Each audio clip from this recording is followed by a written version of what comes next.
Hey everyone, welcome back to the Gut Check series. I am particularly excited about today's episode. We are joined by Chef and ZOE ambassador Dan Churchill.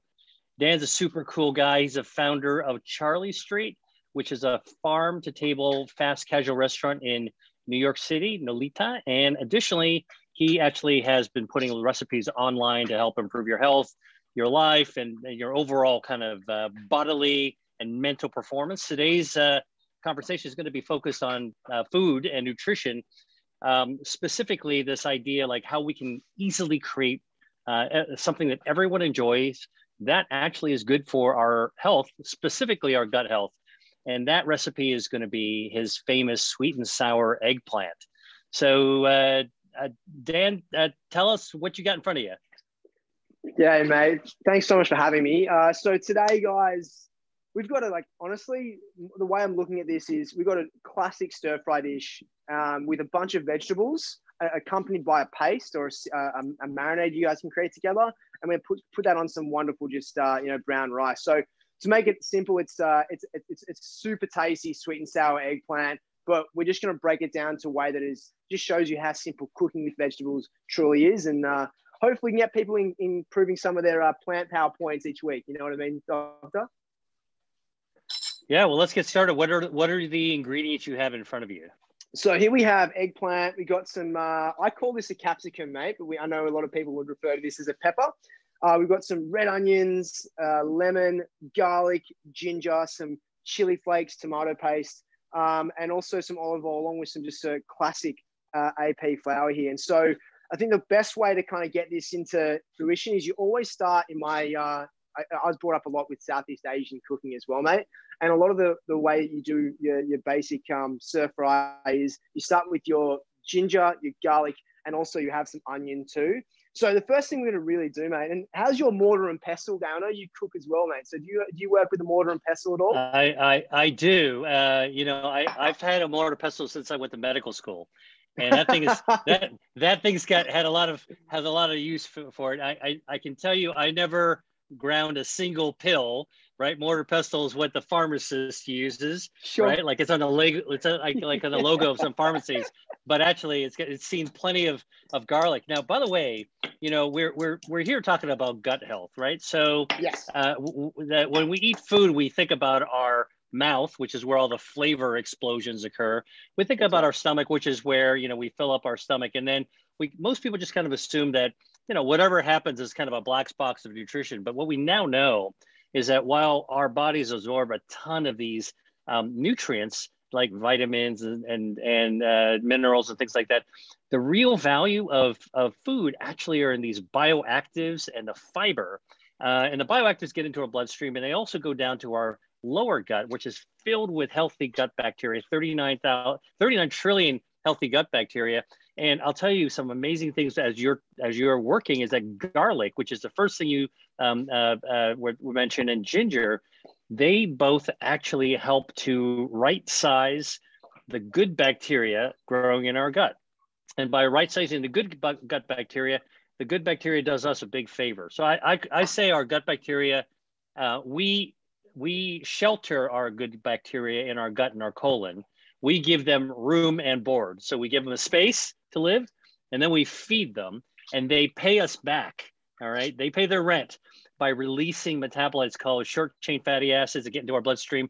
And for garlic and ginger, both do this. It lowers our cholesterol and actually lowers inflammation in our body. So just the two ingredients that you started with out of the gate, already good for our gut. That's what we want, mate. It's exactly what we want. Feed the gut with those healthy dietary fiber, build up, obviously, those short chain fatty acids. Mate, by the way, do you have a favorite short chain fatty acid? I've got one. He's got I call him the Thor of short chain fatty acids. Okay, which one is yours? Butyrate. That's also he's a legend. No, legendary. So they could make a they have online gamers looking for the most powerful short chain fatty acid. But butyrate, by the way, I studied butyrate in the lab, and it turns out that butyrate not only lowers inflammation, but it also signals to your blood vessels, so you have a better circulation as well. And I remember when we were first looking at butyrate, it actually is a powerful way to cut off the blood supply to cancer. So you can starve a tumor in the lab with butyrate alone. So just think about like the untapped potential of gut health. It's crazy. It is crazy. And I think about recipes that we've been doing for forever, right? I think we always start with onion and garlic in pretty much all our major recipes. So the fact that you're highlighting here that a lot of these dietary fiber benefits in just the first two ingredients just shows how powerful plants truly are. And a lot of time, unfortunately, like when we go to these processed foods, they don't incorporate some of these whole-based ingredients. And so I think that's what you and I are super aligned on, is trying to find ways, like you talk about a lot in eat disease, like we're trying to find ways to make eating more plants so much more accessible. So, and not in a way that's too, we don't want people to feel like, oh, it's too hard, it's too, it's too this, it's too that. Just so, by simply adding those first two ingredients, you're already doing wins. You're creating already ahead of the game. I just saw you stirring some tomato paste, right? Yeah. So just to bring you guys, as we were talking about the legend that is butyrate, in this awesome mortar and pestle, we have ginger and garlic, as you saw, a little bit of olive oil to help lubricate. Also has some great polyphenols in there as well, but we'll talk about that later. We have some mint and some basil. All right. So we essentially have a nice herbaceous, savory note along with those garlic, which is a profound amount of umami. Tomato paste also has a lot of umami in it as well. And making sure you get a good one is pretty essential. Now, when it comes to sweet and sour, you've got a lot of the sour coming from the acidic ingredients, but to get the sweet, we need some natural, not refined, but natural sugars. That's where we use a nice little maple syrup then. You don't have to go overboard with it. You'll also notice if you caramelize onions to the point where you're doing it at a nice heated, moderate temperature, you will not have it burn, which is a bad problem. But also, you actually get a sweeter tone. So you won't need to add as much sugar to your ingredients. And when I say sugar, I mean even just whole food-based sugar, because you get a nice sweet effect anyway. You bring it. That's why they call them sweet onions, right? I mean, like exactly. The Vidalias, Bermuda onions, they're particularly good. The thing that's really amazing is that when you watching you cook, I'm already salivating because I know what's in that mortar and pestle is going to taste really good. But I'll tell you things that I'm also looking at putting on my scientist and food as medicine hat. I have a colleague in Canada where they produce a lot of maple syrup. And in Canada, they have like 50, 100 different kinds of maple syrup, lots of growers. And just like wine, where the trees grow can make a difference. The terroir actually makes a difference. The species of the tree, of the maple tree, makes a difference. And they actually compared side by side different types of maple syrups to find the maple syrup that has the most anti-angiogenic, cancer-starving properties. Which when I saw that, I was like, it's so amazing that we can actually compare foods to find the best kind. Like tomatoes, what kind of tomato paste did you actually use? You said you got to find a good one. I'd love to know. Share with us what kind of tomato paste you use. Yeah, so honestly, I don't want to make it too hard. Like, you got some really good brands, and the best brands are honestly from Italy, in my opinion, just because I love the soil that I know that the tomatoes are grown in. But I don't want people to go too hectic on that. I think honestly, just get a nice organic one. Organic is generally tough. Like, you would trust that compared to your classic just tomato paste. It's from the store in that sense. But if you really want to go out there and find like anything from Italy is always got a really nice volcanic soil. And as you said earlier, it all starts at the soil. Farmers, as much as we should be championing them more, they can only do so much with what they have. And that's the soil and the climatic conditions those ingredients are grown in. So, you touched on a really good point there. Is like, you and I love talking wine for a number of reasons. You've got the benefits of resveratrol and all these kind of things we talk about with, longevity. But when it comes to like, it's really interesting. We talk about antioxidants, and I don't want to shift too much here, but we're talking about the flavor profile and the I guess the components within say red wine compared to say a coffee bean. So there's 200 I guess wine notes, and they are all related to receptors, and they're related to their respective polyphenol compounds. Now, we always talk about with wine, oh, this smells like the sea. You get all these notes, right? Now, a master sommelier has done such a wonderful job, and it's tremendous. I don't know how they can do it, But to let you guys know how amazing antioxidant rich, like why we say cacao is such a rich antioxidant, and obviously the same with our coffee beans, and why I recommend having black coffee, is because has 4 times the amount of profile, and it's 800 flavor notes, and those flavor notes are respectively with antioxidants. So like, and that goes down to, again, where they're grown, and the same with like tomatoes. Obviously, if you're grown in a situation where the compound of the soil is not in its best state, the topsoil is terrible, it's not getting enough vitamin D, it's not getting enough water, it's not nutrient rich, therefore the tomatoes or whatever's grown there is going to have insufficient amount of the same benefit, and obviously the flow-on effect just continues. So I don't want to go on a tangent for too long. No, actually what you're talking about is really important. You're talking about this whole profile spectrum, and as a chef, your talent is to bring out the flavors. Correct. But actually in our bodies also have receptors beyond our taste buds and our olfactory or smell organ. And all those receptors are deep in our body, deep in our gut. The more you actually stimulate those receptors inside the body, the more your body's defense systems. We got 5 health defense systems: angiogenesis, stem cells, microbiome, DNA, which is what antioxidants work on, and immunity. The more diversity we eat, especially when plant-based foods, they talk about, I think Tim Spector talks about eating 30 plants a week. The more diversity we eat, we're built for diversity. We are not built to eat the same thing. I mean, if you really think about it, if you had to eat the same dish in a dog bowl every single day, it would be incredibly boring. And that's why I love the fact that chefs and doctors who are in food and medicine can kind of join forces, and eating plants, not boring. Not boring at all. It lights up your health, and there it is. Food is good for the biology. So talk about what's in that pan. And what did you do? Yeah, exactly. I love the fact you brought the fact that your job is to help provide the research and get the message out there. My job is to make it more approachable and exciting and tasty for people to actually adhere to what you're talking about. So here we have just some eggplant searing off in the pan. I do this beforehand to get a nice little golden color. Now, this has been in here for about a total of 5 minutes. All right, medium high heat. I'm using extra virgin olive oil. People say you shouldn't cook with high heat extra virgin olive oil. If you get a good quality extra virgin olive oil, I'm saying one that hasn't got anything that's remotely, I would just say, if it's a trusted brand, and you probably pay a little bit more for it, but you use less, it's got less of those compounds that will become carcinogenic at a high heat at a smoking point. So yes, you can work with extra virgin oil at a high heat. Now, I'm just coloring those. So now what I'm going to do is remove these from the pan, and then I'm going to add in our onion and color that as well. So get a nice little caramelization on that. But I loved how you brought up plant-based diversity. And obviously, as you note, and this is in your research, we talk about the fact that obviously increasing our plant diversity just by simply eating a more diversity range of plants is the key, right? So for example, I look at food in colors.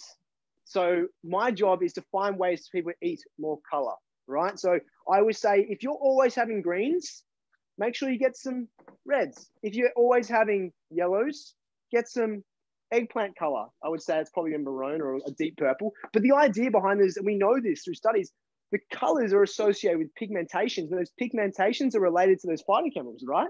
Absolutely. And, by the way, eggplant is one of my favorite foods. Most people don't know that you can actually get about 5% of the fiber, which is good for gut health, from an eggplant. So 5% doesn't sound like a lot, but actually every little bit counts, especially when it's packaged in something really, really tasty. Now, most the time when you cook with eggplant, you don't peel all the skin off. You cook it with the skin, right? That's part of the joy of eating eggplants. That purple skin has a natural dye called anthocyanin. And those anthocyanins reduce inflammation. They've been studied. They improve vascular health. They help your blood vessels stay healthier, and they improve your immunity as well. It's the same purple color that's in a purple potato and in a blueberry. And so here's another way to get some of that dye, that natural healthy dye, right into your bloodstream and right down to your gut, and helps your gut bacteria. 100%. And I love anthocyanin. It's such a wonderful thing for us. Like, it really is. And the other thing to that is, like, I look at that's why I think one of the easy ways as a consumer looking and going, how do I know if I'm getting enough of the dietary fiber from eggplant or just in general? Like, I'm pretty sure it's 28 grams of fiber is the minimum recommendation for RDL, or you recommend the daily intake. Now, personally, I think it should be more than that, but let's just start by getting to that point, because we know that too many people do not sufficiently get dietary fiber. If we look at dietary fiber, and I'm only saying this is based on people like yourselves' work, right? So this is something that you could probably speak highly to. But dietary fiber is alone a key indicator of our insufficient or deficiency, is showing how much chronic disease is occurring as a result. So simply by eating more plants, and by each plant including dietary fiber, the more of these we get, the higher dietary fiber we get. And ultimately, that alone will demonstrate a reduction in some of these truly lifestyle-related chronic diseases that we can be reducing. Right. And by the way, that dietary fiber also reduces obesity. And specifically, it prevents you from growing what they call visceral fat. So the visceral fat, like when most people want to lose weight, it's the tire around your belly, the beer gut. But actually, the visceral fat's the really dangerous stuff that's packed like underwear in a suitcase around your organs, deep in your body. That's the stuff that'll kill you. So you could be a skinny person, have a ton of this visceral fat. And the more fiber you eat, the gut bacteria makes these short chain fatty acids. And by the way, diversity is also part of the gut bacteria. So one way we measure health of your microbiome is not actually necessarily counting every single bacteria. It's really just seeing how rich and diverse it is. We want diverse neighborhoods. Wow. You're in New York City, you want to have this rich potpourri of different cultures and different peoples and different colors. I mean, it's a rainbow, right? You live in a city of rainbows. Right. That's what we want in our gut too. We want diversity, and eating diverse foods and with fiber encourages gut diversity as well.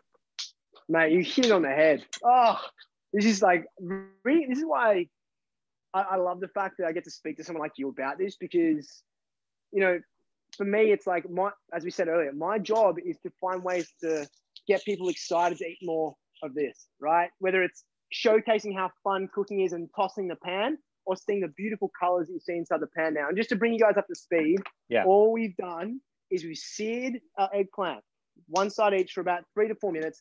I've then added our red onion and our peppers to the pan. That's just doing its thing right now. Now, as that softens, I'm then going to add that paste that we made earlier into the pan, and along with our eggplant, stir that together.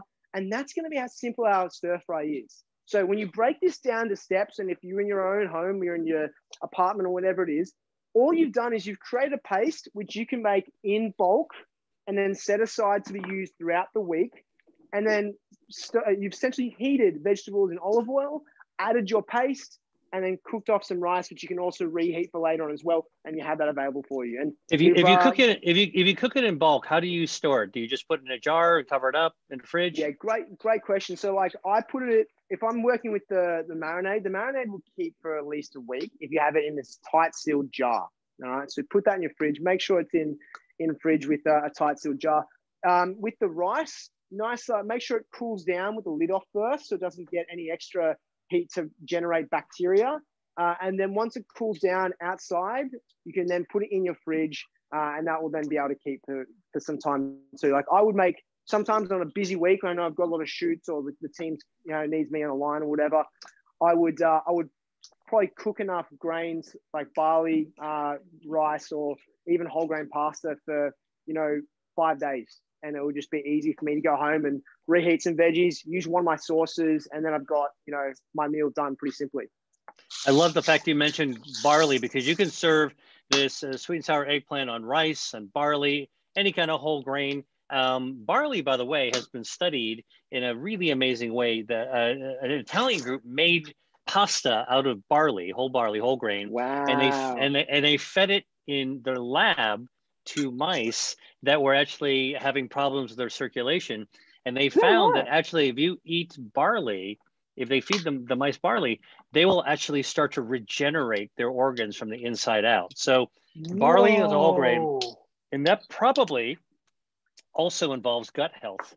So again, whole grains. What would that be associated with then? What would be the component of the barley that would help the regeneration of those organs? Yeah, well, among different bioactives is beta-D-glucan, which is the same Soluble fiber. It's a fiber, good for the gut.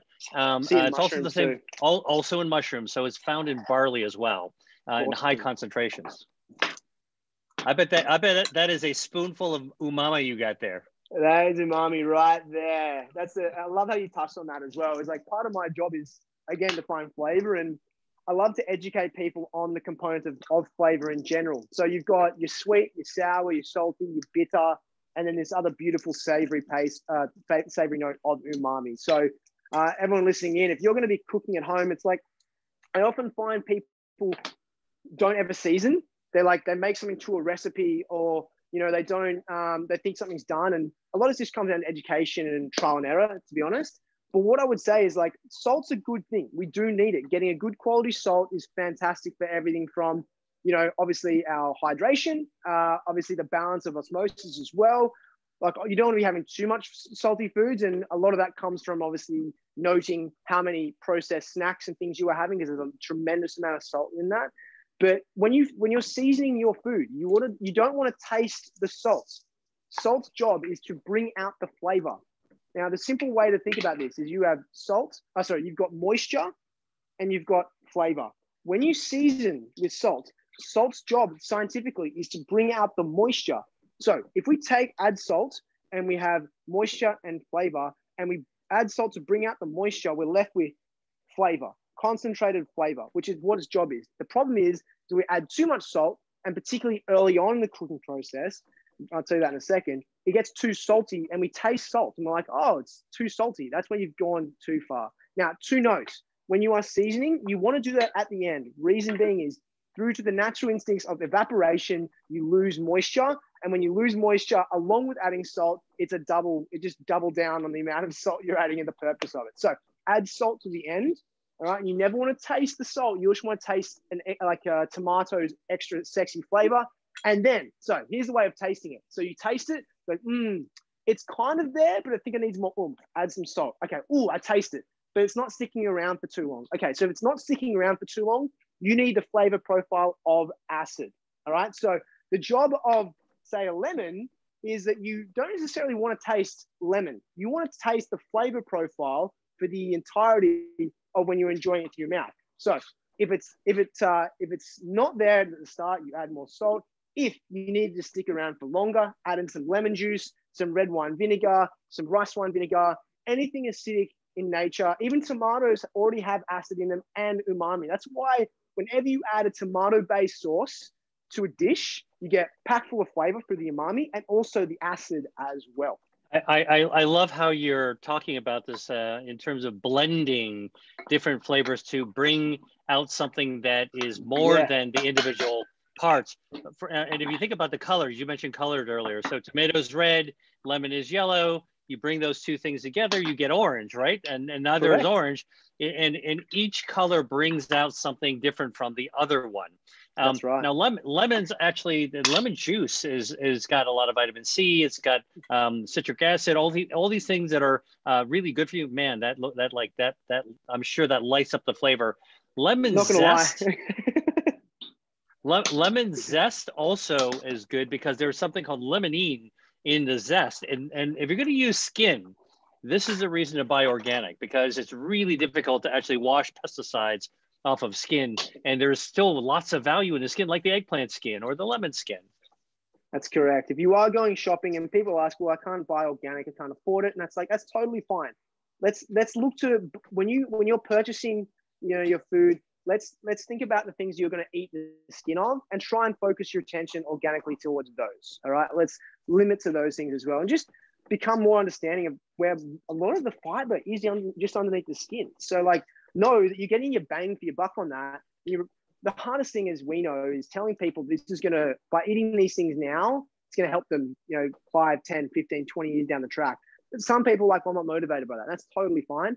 But yeah, I guess that's one of the ways you can feel look, you're going to save millions of dollars on your medical bills simply by having this. So in the short term, yes, but in the long term, it's much better.